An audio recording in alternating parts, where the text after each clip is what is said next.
ನಾಲಿಗೆ ಸ್ಲಿಪ್ ಆಗಿದೆ, mind flip ಆಗಿದೆ ಯಾಕೆ. ಒಂದು ಸಾಂಗ್ಗೆ ಎಣ್ಣೆ ಬಗ್ಗೆ ಬರೆಯೋಣ ಅಂತ ಮಾಡಿದ್ರೆ ಸೂಪರ್ ಆಗಿ ಮಾಡಬೇಕು, ಮಾಡಿದ್ರೆ ಹಿಟ್ ಆಗಬೇಕು, ಅದೆಲ್ಲ ಇಲ್ಲ. ಇಂಡಸ್ಟ್ರಿಲಿ ಏನಾದ್ರು ಒಂದು ಮಾಡ್ತಾನೆ ಇರಬೇಕು. ನೋಡ್ತಾರೋ ಬಿಡ್ತಾರೋ ಅದು ನಮಗೆ ಬೇಡ. ಬೇಕಾದ್ರೆ ಸುಮ್ಮನೆ ಲೈಟ್ ಆನ್ ಮಾಡ್ತೀನಿ, ಒಳಗೆ ಹೋಗ್ಬಿಟ್ಟು ಮೈಕ್ ಮುಂದೆ ನಿಂತ್ಕೊಂಡು ಕ್ಯಾಮ್ರಲ್ಲಿ ರೆಕಾರ್ಡ್ ಮಾಡ್ಕೊಳ್ಳಿ ಅಂದ. ರೆಕಾರ್ಡಿಂಗ್ ಬಂದು ನಾವು ಮನೇಲಿ ಮಾಡ್ಕೊಂಡಿದ್ವಿ. ಓಕೆ ಸರಿ. ಈಗ ಇದ್ರ ಮಧ್ಯದಲ್ಲಿ ಸಾಕಷ್ಟು ನಿಮ್ದು ಕೆಲವೊಂದು ಮ್ಯೂಸಿಕ್ ಲೈಕ್ ವಿಡಿಯೋ ಸಾಂಗ್ಸ್ ಎಲ್ಲ ನಾನು ನೋಡಿದ್ದೀನಿ. ಚಿಂತೆ ಆಗಿರ್ಬೋದು ಅಥವಾ ಇನ್ನೊಂದು ಸಿಟ್ಟಿಂಗ್ ಸಮಾರಾಧನೆ ಅಂತ, ದಟ್ ಈಸ್ ಅನ್ ಕಂಪ್ಲೀಟ್ಲಿ ಸ್ವಲ್ಪ ಅಂಡರ್ ರೇಟೆಡ್ ಅಂತ ನಂಗೆ ಅನ್ನಿಸ್ತು ಆಕ್ಚುಲಿ. ಅಂದ್ರೆ ನೀವು ಯಾರು ಅಂತ, ಈ ಒಂದು ತಂಡ ಯಾರು ಅಂತ ಗೊತ್ತಿಲ್ಲದಿರೋದ್ರಿಂದ ಅದ್ರ ಬಗ್ಗೆ ಯಾರಿಗೂ ಗೊತ್ತಿರಲ್ಲ. ಸ್ನೇಹಿತರೆ, ಡೆಫಿನೆಟ್ಲಿ ಸಿಟ್ಟಿಂಗ್ ಸಮಾರಾಧನೆ ಅಂತ ಒಂದು ಹಾಡಿದೆ, ಅದನ್ನ ಕೇಳಿ ನೋಡಿ, ಬಹಳ ಚೆನ್ನಾಗಿದೆ. ಅದು ಮಣಿಕೆ ಅದೊಂದು ಸಾಂಗ್, ಅದು ಶ್ರೀಲಂಕನ್ ಸಾಂಗಿಗೆ ಆಕ್ಚುಲಿ ಕನ್ನಡ ಲಿರಿಕ್ಸ್ ಬರೆದು ಅದನ್ನ ಪ್ರೆಸೆಂಟ್ ಮಾಡಿದ್ದಾರೆ. ದರ್ಶನ್ ಅವರೇ ಹಾಡಿದ್ದಾರೆ. It's a very beautiful song, very beautifully return lyrics actually ಅದರಲ್ಲಿ ನಿಮಗೆ ಕಾಣ್ಲಿಕ್ಕೆ ಸಿಗುತ್ತೆ. ಅದರದೊಂದು ವಿಷಯ ಇದೆ. ಲಾಕ್ ಡೌನ್ ಅಲ್ಲಿ ನಮ್ಗೆ ಸ್ಟುಡಿಯೋ ಎಲ್ಲ ಕ್ಲೋಸ್ ಆಗ್ಬಿಟ್ಟಿತ್ತು. ಮನೇಲೆ ಒಂದು ಮೈಕ್ ಸೆಟಪ್ ಎಲ್ಲ ಇತ್ತು. ಸೊ ನಾನು ನನ್ನ ಫ್ರೆಂಡು ಒಂದು ರೂಮಲ್ಲಿ ಇದ್ರಿ ಅವತ್ತು. ನಂದು ಇನ್ನೊಬ್ರು ಫ್ರೆಂಡ್ ಪ್ರಮೋದ್ ಜೋಯ್ಸ್ ಅಂತ, ಸೀನಿಯರ್ ಅವರು, ಒಂದು 35 ಇದಾರೆ ಈಗ.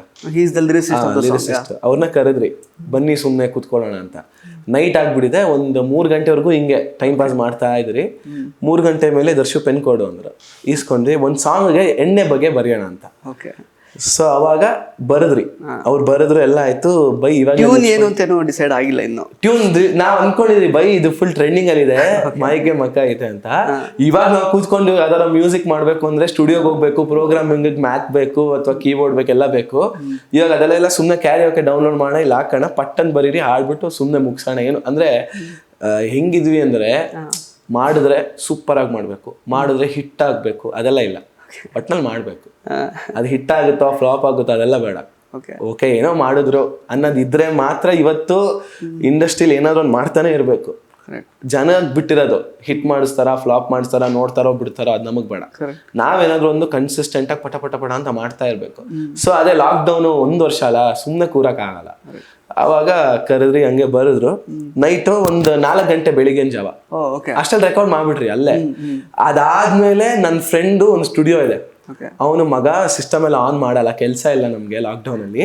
ಬೇಕಾದ್ರೆ ಸುಮ್ಮನೆ ಲೈಟ್ ಆನ್ ಮಾಡ್ತೀನಿ, ಒಳಗೆ ಹೋಗ್ಬಿಟ್ಟು ಮೈಕ್ ಮುಂದೆ ನಿಂತ್ಕೊಂಡು ಕ್ಯಾಮ್ರಲ್ಲಿ ರೆಕಾರ್ಡ್ ಮಾಡ್ಕೊಳ್ಳಿ ಅಂದ. ಅವಾಗ ಸ್ಟುಡಿಯೋದು ಬೇರೆ, ವಿಡಿಯೋಗ್ರಫಿ ಬಂದು ಬೇರೆದು, ರೆಕಾರ್ಡಿಂಗ್ ಬಂದು ನಾವು ಮನೇಲಿ ಮಾಡ್ಕೊಂಡಿದ್ವಿ. ಸೊ ಅದರದೊಂದು ಸ್ವಲ್ಪ ಸಾಲ ಹೇಳಿ ನೋಡೋಣ, ಚೆನ್ನಾಗಿದೆ ಅದು.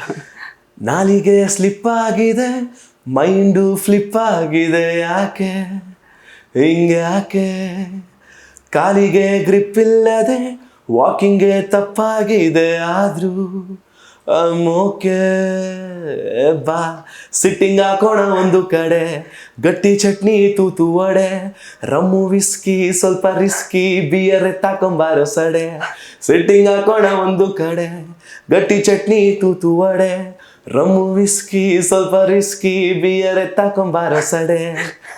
Super super. ಆಕ್ಚುಲಿ ಅದೇ ಲಿರಿಕ್ಸ್ ಹಿಂಗ್ ಅದನ್ನ ಮೀಟರ್ಗೆ ಮ್ಯಾಚ್ ಮಾಡಿರೋದು ಸಖತ್ತಾಗಿದೆ ಆಕ್ಚುಲಿ. ಅದೇ ನಿಮಗೀಗ ಝಲಕ್ ಸಿಕ್ಕಿರುತ್ತೆ. ಫುಲ್ ಸಾಂಗ್ನ ನೀವು ಆಕ್ಚುಲಿ ಅದನ್ನ ಸಿಟ್ಟಿಂಗ್ ಸಮಾರಾಧನೆ ಅಂತ ಟೈಪ್ ಮಾಡಿದ್ರೆ ಯೂಟ್ಯೂಬಲ್ಲಿ ಸಿಗುತ್ತೆ, ನೀವು ಅದನ್ನ ಕಂಪ್ಲೀಟ್ ಆಗಿ ಕೇಳ್ಬೋದು ಸ್ನೇಹಿತರೆ.